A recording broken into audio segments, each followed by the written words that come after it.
It's the 9th of February and it is day 1 of isolation.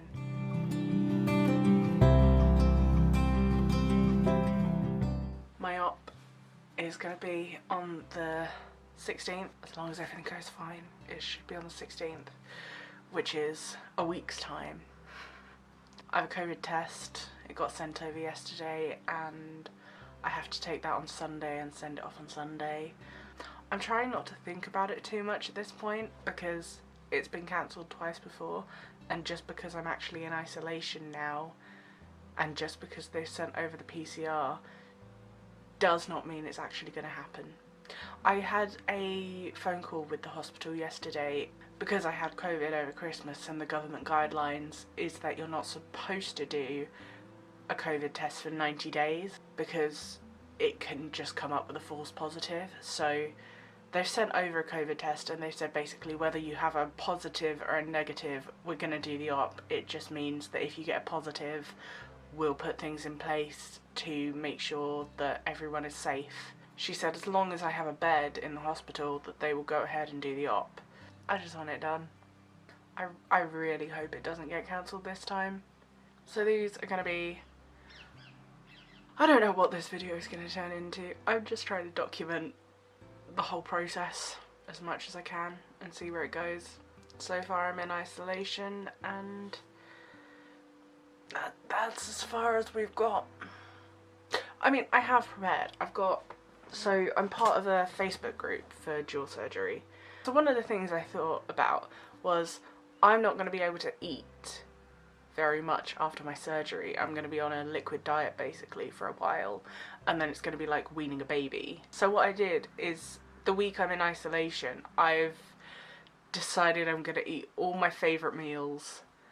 I also have a surgery list, so from the Facebook group I have sort of saved all the things that people have recommended.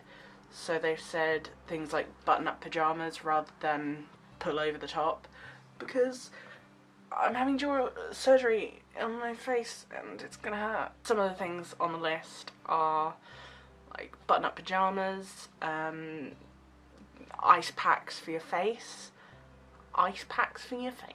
tissues, baby toothbrushes and baby spoons, which I know sounds completely ridiculous, but because it's resetting your bones, we keep saying it's like weaning a baby, so it has to be really soft things, and when your mouth is numb right at the beginning, having a metal spoon could be an issue. So I've got things like soft straws,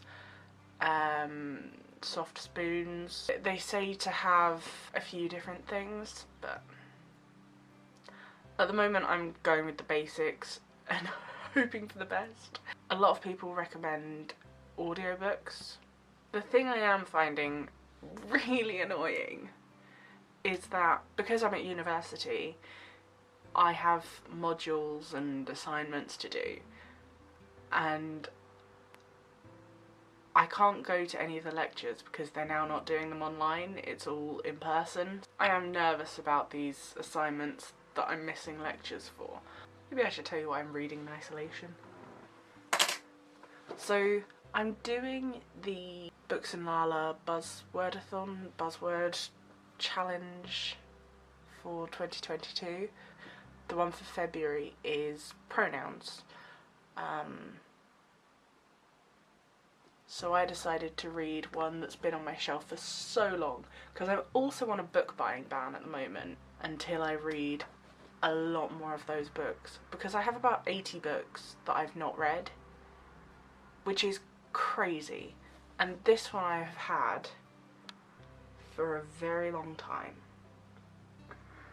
You're the One That I Want by Giovanna Fletcher. I love the colours on this. It's very pretty.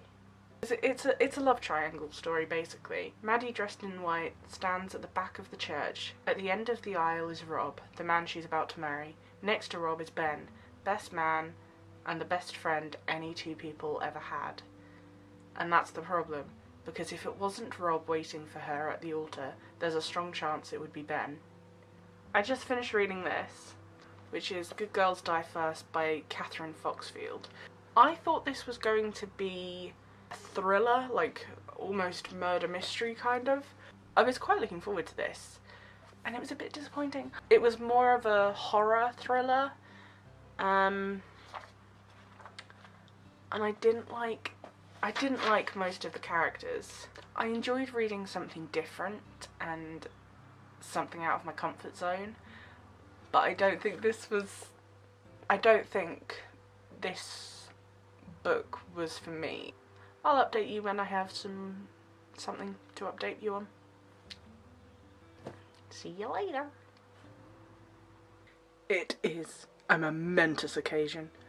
I managed to change my earring. It's Isolation Day 2! That's 4. 2! Story time.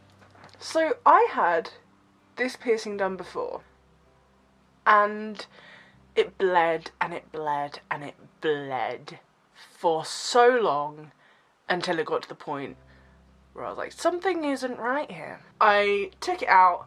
I said, you know what? Let it heal up, do its thing. I'm going to try again one day. So I went to get my piercing done again. And the lady, when she was doing it, was going, you know, when they pierced you before, they did it right on your vein. Apparently I have a really veiny left ear. Who knows?